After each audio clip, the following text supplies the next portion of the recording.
প্রত্যেক ফরজ নামাজের পরে রাসূলুল্লাহ সাল্লাল্লাহু আলাইহি ওয়াসাল্লাম 3 বার ইস্তেগফার করতেন। সবচেয়ে সহজ, খুব সহজ একটা জিকির, আস্তাগফিরুল্লাহ আস্তাগফিরুল্লাহ আস্তাগফিরুল্লাহ।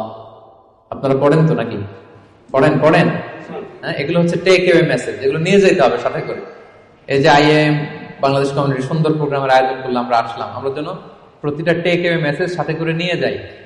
ফরজ সালাতের পরে 3 বার আস্তাগফিরুল্লাহ আমরা পড়ব। ইস্তিগফারের অনেক ফজিলত, বেসিক 5টা ফজিলত বিষ্ণু বলেন, মান লাজিমাল ইস্তিগফার জাআলাল্লাহু লাহু মিন কুল্লি দীকিন মাখরাজা। ইস্তিগফার যে সব সময় পড়বে ও জীবনে আটকাবে না, বিপদে পড়লেই আল্লাহ এই যে কেলওয়ারের ব্যবস্থা করে দিবেন, মানে ওয়ে আউট, এক্সিট। আপনি আটকাবেন, আল্লাহ আপনাকে ওয়ে আউটের ব্যবস্থা করে দিবে। ওমিন কুল্লি হাম্মিন ফারাজা, দুশ্চিন্তা থাকবে না আপনার জীবনে, অ্যাংজাইটি থাকবে না, চিন্তা মুক্ত করবেন। 2টা গেল। ওয়ারযুকহু মিন হাইসু লা ইয়াহতাসিব, এমন জায়গা থেকে আল্লাহ রিজিকের ব্যবস্থা করে দিবেন আপনাকে, আপনি কল্পনাও করতে পারবেন। 4 নাম্বার, আল্লাহর পক্ষ থেকে বড় আযাব গজব কখন আপনাকে স্পর্শ করবে না। ওমা কানাল্লাহু মুআযিবাহুম ওয়া হুম ইস্তাগফিরুন, আমার বান্দারা যতক্ষণ ইস্তেগফার করে কোনো আযাব তাকে স্পর্শ করবে না। 5 নাম্বার, যে সব সময় ইস্তেগফার, উঠতে বসতে সব কাজে ইস্তেগফার করে, পড়তে পড়তে এক পর্যায়ে এই ব্যক্তি মুস্তাজাবুদ দাওয়াতে উন্নীত হয়ে যায়। মুস্তাজাবুদ দাওয়া মানে এমন ব্যক্তি যে দোয়া করতে দেরি হয়, ওই দোয়া কবুল হতে দেরি হয়, হাত তুলতে দেরি আল্লাহ কবুল করে ফেলে। তা আমরা কি মুস্তাজাবুদ দাওয়া হতে চাই? সবাই হতে চাই? আমরা যেন বেশি বেশি ইস্তেগফার করি। এরপর রাসূল সাল্লাল্লাহু আলাইহি ওয়াসাল্লাম পড়তেন, আল্লাহুম্মা লা মানিআ লিমা আ'তাইত ওয়া লা মু'তিয়া লিমা মানা'ত ওয়া লা ইয়ানফা'ু যাল জাদ্দি মিনকাল জাদ।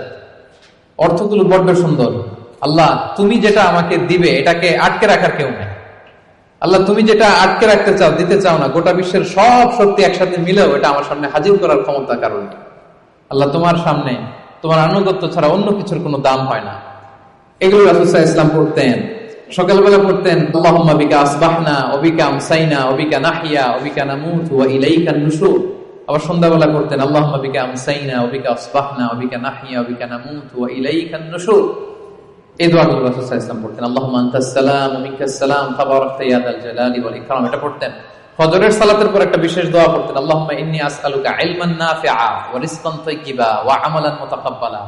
আল্লাহ, আপনার কাছে আমি উপকারী জ্ঞান চাই। আল্লাহ, আপনার কাছে আমি পবিত্র রিজিক চাই। আল্লাহ, আপনার কাছে আমি কবুলযোগ্য আমল চাই। এই দোয়াগুলো রাসূল সাল্লাল্লাহু আলাইহি ওয়াসাল্লাম পড়তেন। প্রত্যেক ফরজ সালাতের পরে 33 বার সুবহানাল্লাহ, 33 বার আলহামদুলিল্লাহ, 33 বার আল্লাহু আকবার, সবশেষে মিলাতেন এই বলে, লা ইলাহা ইল্লাল্লাহ ওয়াহদাহু লা শারীকা লাহু লাহুল মুলকু ওয়া লাহুল হামদু ওয়া হুয়া আলা কুল্লি শাইইন কাদির। এই দোয়াটা, লা ইলাহা ইল্লাল্লাহ ওয়াহদাহু লা শারীকা লাহু, বিষ্ণু বলেন এটা আরাফার দিনের শ্রেষ্ঠ দোয়া। এই দোয়া আমি আমার আগের সব নবীরা পড়েছেন। এই দোয়াটা যেন আমরা বেশি বেশি পড়ি। কত দোয়া যে বিষ্ণু সাল্লাল্লাহু আলাইহি ওয়াসাল্লাম করেছেন, প্রতিটা মুহূর্তে আল্লাহ তাআলার জিকির দিয়ে বিষ্ণু সাল্লাল্লাহু আলাইহি ওয়াসাল্লাম তার জিহ্বাকে সিক্ত রাখতেন।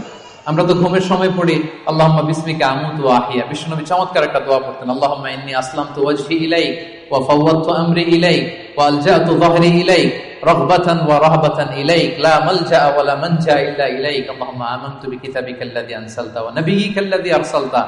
হে আল্লাহ, আমি আমার নিজেকে তোমার কাছে পরিপূর্ণ সাবমিশন করে দিলাম। ঘুমোতে গেলে আমাদের পিঠ বিছানায় লাগে না, আল্লাহ আমার বিছানাকে তোমার কাছে আমি আশ্রয় রাখলাম। আল্লাহ, আমার নিজেকে আমি তোমার কাছে সুপর্দ করে দিলাম। কি সাবমিসিভনেস, কত চমৎকার ভাবে নিজেকে আল্লাহ তাআলার কাছে সঁপে দিতেন। আমরা পানি খাই, পানি খাওয়ার পরে বিশ্বনবী এত চমৎকার একটা দোয়া পড়তেন। তিনি পড়তেন, আলহামদুলিল্লাহিল্লাযী জাআলা হাযাল মাআ আযবান ফুরাতান বিরাহমাতিহি ওয়া লাম ইয়াজআলহু মিলহান উজাজান লিযুনুবিনা। প্রশংসা সে আল্লাহ, যে আল্লাহ দয়া করে এই পানিটাকে সুইট ওয়াটার, মানে সুমিষ্ট পানি বানিয়েছেন। আমরা যে পাপী, আমাদের পাপের কারণে এই পানিটাকে তিনি লবণাক্ত বানিয়ে দেন। চিন্তা করেন তো, এই যে মিনারেল ওয়াটারের বোতল খুলে তো ঘট ঘট করে ইফতারি করে ফেলি, পানি যদি মিষ্টি না হয়, লোনা পানি হতো, লবণাক্ত হতো, কি হতো আমাদের?